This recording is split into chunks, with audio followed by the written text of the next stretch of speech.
Hey, everybody, and welcome to the final day of the Buildings Over Bags conference. I hope that you have enjoyed this conference as much as I have. It's definitely been a labor of love. It's been something that has exceeded my wildest expectations, and it has been an immense joy watching you all day in and day out plug away and really put some action behind a lot of the things that have been presented on this conference. For those of you that are unfamiliar with me, I am Yolanda Keels-Walker, the founder of Her Wealth, Her Way. I am a serial entrepreneur, brand strategist, mama, and real estate investor. And today I really want to talk to you about how my fiance and I have been able to amass a little over $500,000 in real estate assets within the last 8 months. For those of you that are unfamiliar with me and my story, I recently got engaged last summer. And as you know, my fiance and I, who are both full-time entrepreneurs, as we were thinking about the legacy that we wanted to combine and leave for our children, wealth and real estate development was, honestly one of the top three things that we wanted to focus on. He has two, I have two, together we have four. And they're stair steps, 1, 2, 3, 4, ages 8, 9, 10, or two 8-year-olds, 9 and 10. And so, it's our goal to make sure that when we leave this earth, our children are taken care of financially, meaning that they each have over $1 million in assets. How we plan to do that was absolutely through real estate investment. A little bit about me before. So I got started in real estate a couple of years ago, private lending. And I had a great couple of first round experiences. And for those of you that don't know what private lending is, it's essentially you're giving someone money to invest. After they sell or refinance a property, they give you your money back plus a return. And I was always too nervous to do it on my own. I felt like, okay, I don't know anything about this. I didn't grow up with this. My parents owned a couple properties, but I wasn't the one managing them. And it was just very, very foreign to me. I had a fear mentality. I was too scared to step out on faith. I did not trust myself. I did not trust contractors. I didn't trust a lot of things that I saw online. I didn't want to invest with certain people because they didn't look like me. I thought I was going to get hustled, bamboozled. So, I was really operating out of fear. And I did private lending about 3 times, and the first 3 times are successful. The fourth time, not that successful. It took me, quite a long time to recoup my funds from a specific investor. And so, that kind of rubbed me the wrong way for a couple of years. After that, I got with a group of girlfriends and said, hey, I'm ready to invest. Let's do this thing. So, as a full time entrepreneur, you really learn to embrace risk and kind of like jump out the window. And so my risk tolerance was a lot higher than some of my partners at the time. And it was frustrating because it's like, okay, month one, we haven't bid on anything. Month two, we did, but we were super late to the table. So they accepted another offer. And then, we would argue over little things, and it just became all too much for me. And so at that point, it's just like, okay, Yolanda, like, if this is something that's been on your heart to do, you really, really need to do it. And so, I partnered, did like a joint venture program with someone that went really, really well, but I was still like, a little nervous about it. During that joint venture, I did get to call some shots. I paid a hefty price tag to learn and really kind of get that acumen. And then I was ready to go. So around that same time, I ended up getting engaged. Look at God. And, I was already looking for projects. My fiance at the time was like, oh, he had already a couple of, properties, and it was go time. And so what we did for our first property is we both have cash-based businesses. We just paid cash for it. We used a hard money loan to fix it up. We still had some money left over, so we purchased another one and did the same thing. They were, I think the first one, I know it was under 35,000. And so, we just paid cash for that and did minor cosmetic. um, minor cosmetic fixes, and kind of rinse and repeated that a couple times. So currently, we have 8 units. Our most recent, we have two things. One that's finalized, but one also in the works. A duplex that is a subject to, and then we have a owner financing project as well. I will walk you through. Let me think. Let's see. I'll walk you through one of the properties that I think would be just a great investment for someone that's looking to do their first property. So one of the properties that we got was $17,000. How we got it, I don't know, because it was literally a lipstick. I changed a lot in that property. We budgeted about $5,000 to rehab that, and I think we spent closer to $8,500, and that was because those linoleum floors had to go. The bathroom absolutely had to be redone. And the kitchen needed a little bit of updating. And so that was a project that we managed. I picked out all of the finishings. And yeah, so we spent 17,000 on it, budgeted $5,000. Had we done what my fiance wanted to do, we would probably spend around four, and just left everything as is. But I definitely wanted to update it so that way we wouldn't have any issues renting it out. I'll put some pictures in the email that's going to go out to you all today, so you can see the before and afters. And it was just something like super, super small. The ARV after repair value was about 40,000.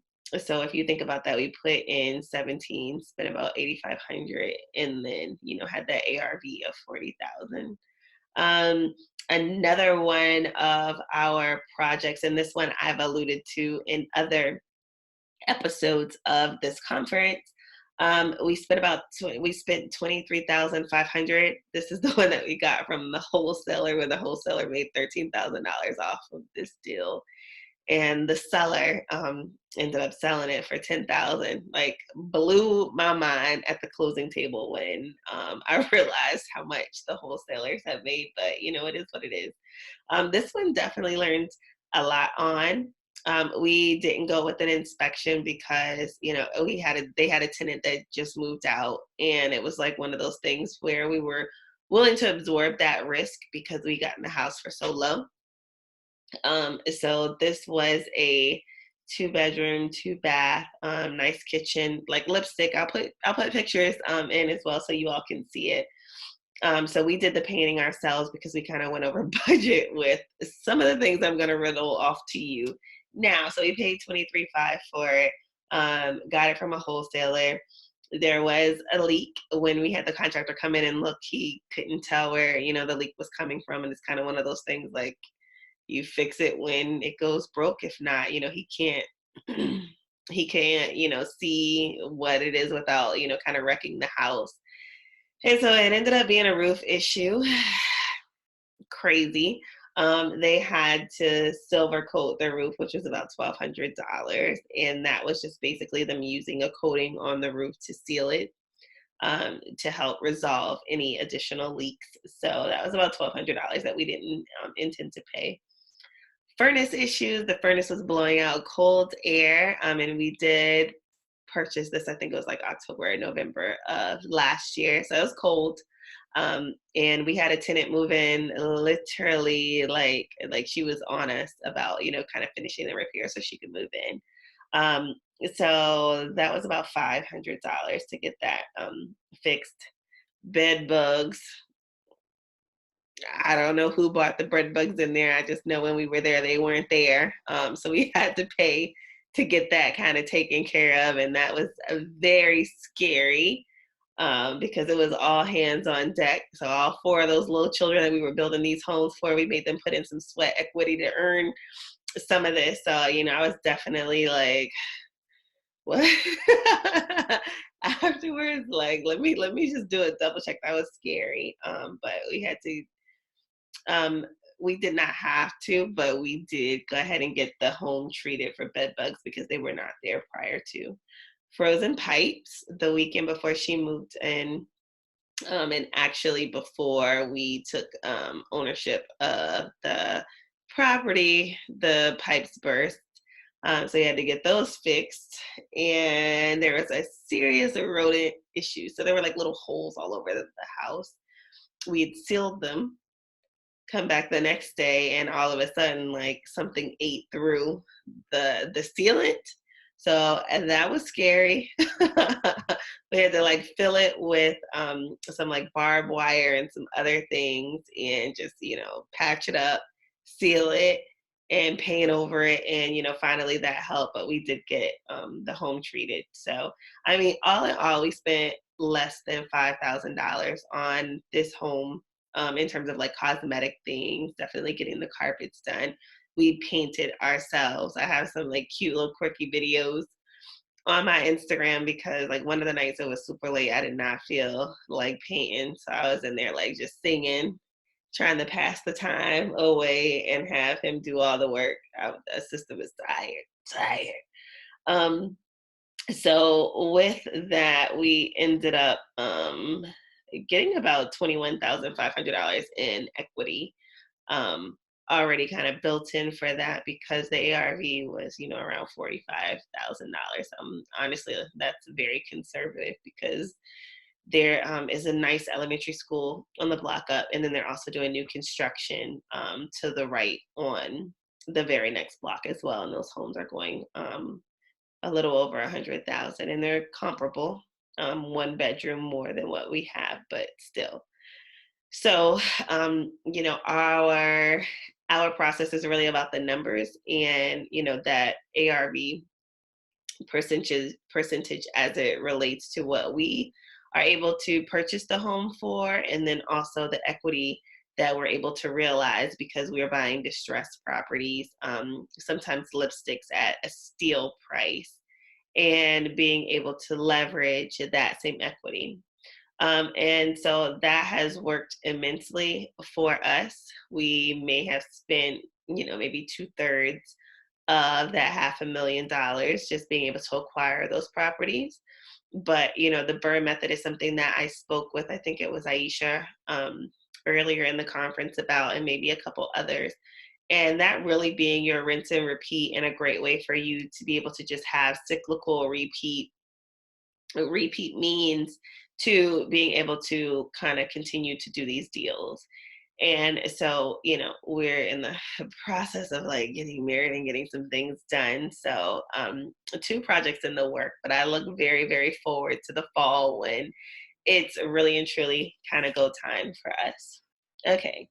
So that's what type of investor am I? I like to buy and hold. I love that cash flow every single month. I will tell you the first of the month means something completely different to the landlord versus to the renter. It feels really, really good to get checks on, the first, the 15th, whatever that date is. And so I look forward to that. One of our goals we said was, we have a certain amount of money that we want to make every month, whether that's 20,000, 30,000, $40,000 a month. We're able to do that with rent, and it just bankrolls our life. Also, those next investments that come along the way. So, we might average $1,000, $1,100 per unit. So, you multiply that by 10, doing okay. Multiply that by 20, multiply that by 30. That's a great way to just honestly be able to retire yourself, be able to plan for, your future, be able to supplement your income. And so, that was one of the things that we did and why we chose to buy and hold versus flip. I want that money coming in every single month. I don't want to have to worry about a 401k. I don't want to have to worry about Medicare, Medicaid, like anybody subsidizing my living. I know, what I'm kind of looking at, and I'm going to plan for that now. And it's not just when I get older, like we're making that money now, and it definitely supplements our income and what we're able to do as entrepreneurs. So that's my preferred. We do have some flips coming up, and we've done a couple wholesales, but it's really just been, kind of being the middleman. I look forward to doing more and learning more about that. Nita's class was Amazing. Stephanie definitely has me a little hyped to do some wholesaling. So I think that, you want a balanced portfolio. I think it's nice to have experience, kind of doing one or two flips or one or two wholesale deals just so that, you understand the process. But, your lane is your lane. And I definitely know my lane. I like the buy and hold. I also like the ability to leverage that income. So, when the kids are in college, because all four of them will be there at the same time. Oh, Jesus. If we need to sell off a house, we can do that. But, if we need to take out a HELOC or take out, a mortgage on one of those homes, we'll be able to leverage real estate and do that versus, putting aside $800 a month that's going to sit in an account and maybe make 3% interest. Like, nah, we're good. We're good. We're good on that. So that's why I really prefer to buy and hold. What do you know now that you wish you knew when you first started? I will say it is a lot easier than I thought it would be because I did not understand the jargon, because I did not feel prepared, because, I didn't have the same experience as a lot of people. It took me a really, really long time to get ready, right? Um, I will tell you that I've had conversations with contractors that have been in business for years, and that common sense factor wasn't always there. I think I used this example before. I was getting flooring for one of our projects, and it was like a simple math equation that I honestly like had I been in my right mind, I would have just known it and spit it off to him. But because, I was like playing inferior and, kind of just believing and going with everything that the contractor said, I didn't. So we were in Home Depot or we were somewhere, I think like Floor and Decor or some store. And I'm trying to get the flooring for our project. I asked the contractor how much flooring should I get. Oh, give him these measurements. Literally length times width, right? And I had gone over this with my daughter the day before doing some homework, not even thinking about it. And so, I give the guy like I give him all of the measurements and he comes up with the number. And, me, this is a learning process for me. I'm asking him, hey, well, how do you know how much to do? And he's like, oh, I just multiplied it on my phone. And I'm just like, hmm, okay. Like I felt a little insane. And the fact that like the contractor didn't do that math let me know that number one, he didn't know how to do that math. And then number two, like it's just not as difficult as I thought. And kind of going through that first rehab and watching them do certain things, it was just like, okay, I got this. I got this. And so had I like bit that bullet and embraced that fear beforehand, there's no doubt in my mind that I would have had 20 units by now. Like easily. Easily. I will tell you as a woman, we are much more detail oriented. We are much more, you know, better at forward thinking, at planning things out looking at things for, functionality, like, okay, where do the light switches go? How many need to be here? Why this should be, a four plug versus, like a two, I'm sorry, a two unit outlet. Just little things like that that we often take for granted or that we don't think about are great additions to this. And so I will tell you, it's really all about common sense, right? You're going to have a general contractor, you're going to have someone over your renovation, and they're going to run it, no doubt. You, of course, want to be there learning and soaking up things. And when things don't make sense, oh, why is this? Why is that? And, and don't feel bad for asking questions. Don't feel bad for being in the mix because it's your property. And you have to learn these things. But I will say, I did not give myself enough credit in the beginning and I let fear stop me. And, I think most investors, when they think about it, like, oh, when should I have started investing? And it's always yesterday.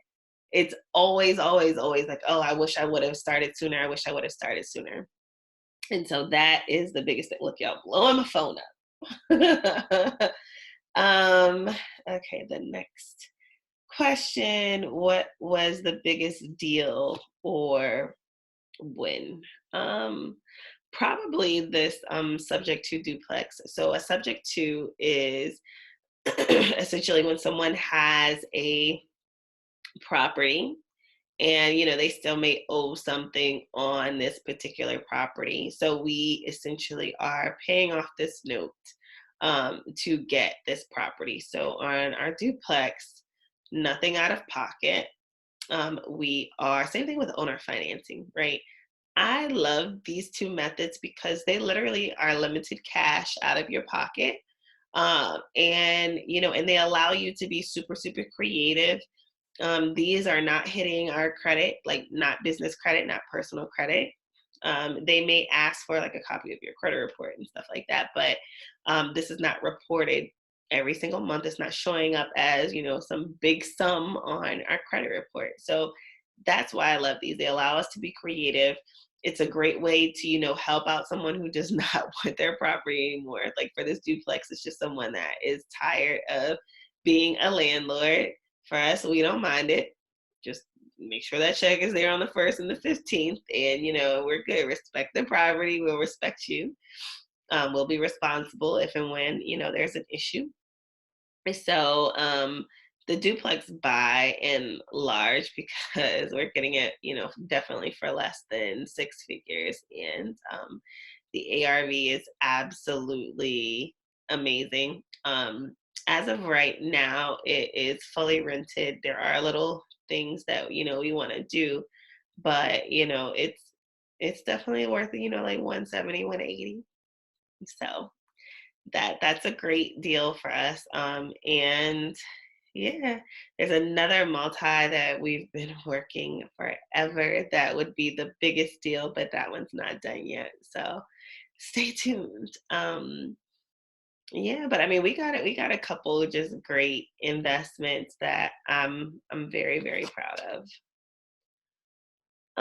What has been the worst deal or mistake that you've made? Uh, so I mean, everything real estate wise has kind of worked out. I did mention to you the one property that we bought without an inspection, and again, that's a risk that we're okay with taking because we're going to do the work. So, and we got that for a steal. So, but that can be taxing to you. So I would suggest an inspection until you get familiar, or maybe you just always want to do it. To each his own with real estate investment. um, yeah, so I wouldn't necessarily say like a bad deal. I mean, we've definitely had to spend more money than than need be. I know when my fiance and I first got together, he had this like tenant from hell that I'll talk about that one. He had this tenant from hell that was like a serial I guess tenant who kind of knew the rules and knew how to get over. So they had been paying first 2 months fine.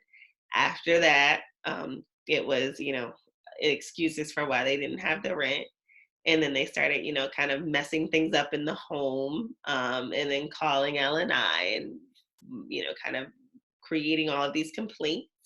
And so of course he's like going back and forth with L&I. The contractor actually, to his benefit, said that it looked like somebody, had messed up some things, and it was wild. So that was like a nice, I think it was like 7 months it took to put them out because, he had to like fix something, and then they go back to court, and then something else would just magically break. And, so it was a long, drawn out process, but, the judgment was in his favor. Has he gotten that money back? No. Have their checks been garnered? I don't know. I don't know if that's happened or not yet. But that's scary and it's a reality. But thankfully they're out, and there's some amazing tenants that are there now. And that's just the cost sometimes of being an investor. And I know that that might scare some people away, but I was asked this question in one of the classes, one of the Her Wealth Her Way classes, and they were like, "Well, how do you have the courage to just continue to go after, an incident like that, because a lot of people want to quit. And I'll tell them, I was like, my kids don't really do well with excuses, right? If it's 20 years from now and, knowing what they know about me, like, hey, mom, you really had the ability to make me better, to make, our family a wealthy family, and to really kind of just build wealth, and, make me a millionaire. Like, why did you do it? Or why did you not, kind of continue to go with that path? And that experience can't be greater than what I want to leave my children, right? There is nothing in this world that should come into play with me being able to leave like the type of legacy that I want. I can't put like that type of weight on a bad tenant. Like that bad experience is not greater than my desire to be wealthy. Nope. Nope. Nope. Like I can't assign that to Kiki and Kiki's boyfriend and Kiki's badass kids. Like, no, not gonna happen. Like my desire for my kids to be well off is so much greater than any negative experience that I just keep on going. And so those negative things are gonna continue to come. Bad partnerships, just dealing with awful contractors that run out. Again, all bad things that probably make you want to pack up your bag and go. But at the end of the day, you suffer. And, you're sacrificing being well off for people who, honestly just don't have their stuff together.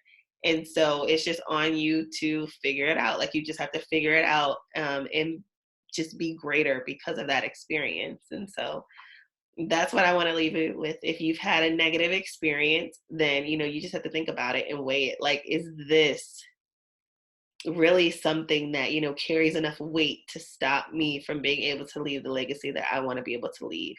Is this, and maybe you don't care about anybody in the future. Maybe it's just you. Is that enough to stop you from being great? Like somebody else. For me, it's not. Like, it ain't nothing to cut nothing off that, is not going to be of benefit to me and to my family in the future. And so, my family's on one accord. And we are very, very just passionate about building wealth and doing what we need to do for our family, and nothing gets in the way of that. So hopefully that answers that question. A favorite book or resource. So there's so many, so many, so many, so many. I know a lot of people said that they aren't readers. I'm a reader. Robert Kiyosaki, Rich Dad Poor Dad is like a must read. The Millionaire Next Door, that was a great, great read for me, because there are a lot of people out here making really, really quiet money that live next door to you, and you would just never ever know. And I like that. I definitely like that. I love Grant Cardone. I like his videos a lot more. He's all over the place for me sometimes when he talks and when he does all of that. But like his stuff on mindset is what I really, really, really, really like. The Bigger Pockets podcast is a must listen to for anybody, because, it's just like this forum. It's a real investors kind of telling you how they started, giving you different strategies.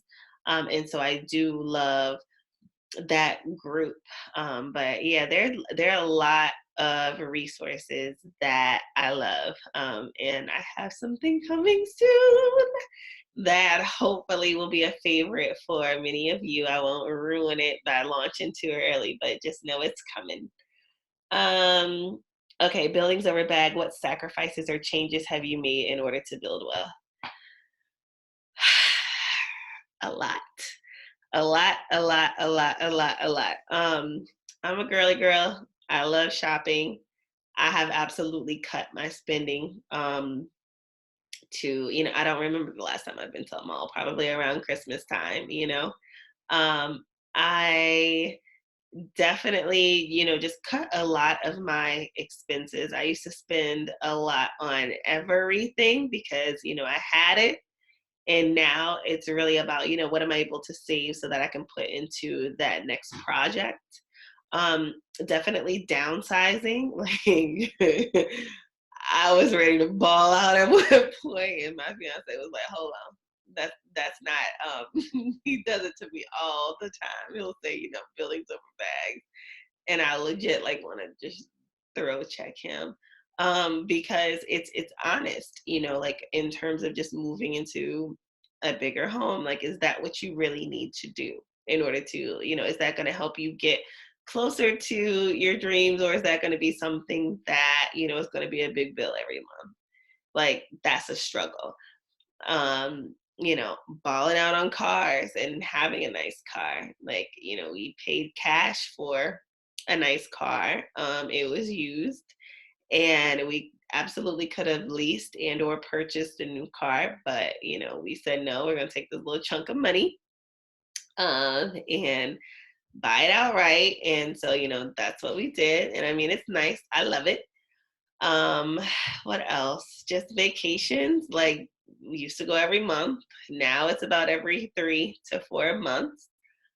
Spoiling kids, like instead of 50 presents, they might get 8 to 10 now at Christmas time, and kind of doing some things. So I mean, a lot of sacrifices, definitely saving a lot more, definitely being a lot more frugal. Shopping is kind of non-existent. I used to be like, every month treat yourself, and now it's not. It's like, okay, is this a want or is this a need? If it's a need, I'm on it. All right. And then the last question: where can people find me online? So at Her Wealth Her Way, at Business Babes is my personal, herwealthherway.com. And special deals. So we have a lot of things coming up. I know that this is the last episode, or actually last day of Buildings Over Bags. However, this is a start for a lot of you. And a lot of you have been asking, what do I do next? So I want to give you some tips on how to just stay connected, stay engaged, and how to really start investing in real estate. The first thing, sign up for Her Wealth Her Way membership, right? You get a ton of educational videos. We do monthly masterminds where you check in and you give everybody your status and you can kind of connect with other people. There are lots of deals that are in our portal, plus so much more. The price is going up come next week. Right now it's $99 a year, which is phenomenal, which is exactly why I'm going to raise it. But absolutely join Her Wealth Her Way membership. You can grab this bundle if you were late to the party, showing up on CP time. Grab the bundle so you can watch these videos on demand. That's another way, for you to just educate yourself, get more familiar with a lot of the investors that have been on this platform.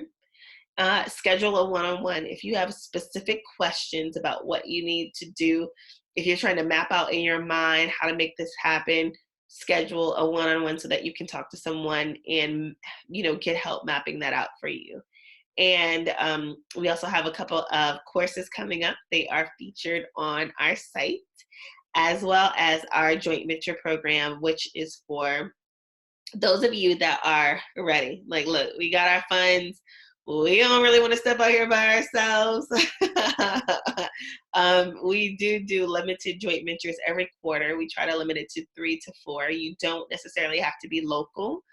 If you want that hands-on, then you might want to be local to the New York, New Jersey, PA, Delaware area. If not, and you just want to invest, then we have that, as well as some private lending opportunities. So this has been amazing. I want to encourage you to absolutely join the membership so that way you can keep the momentum going. You can stay engaged. You might not be ready today, but we will make sure you're ready tomorrow.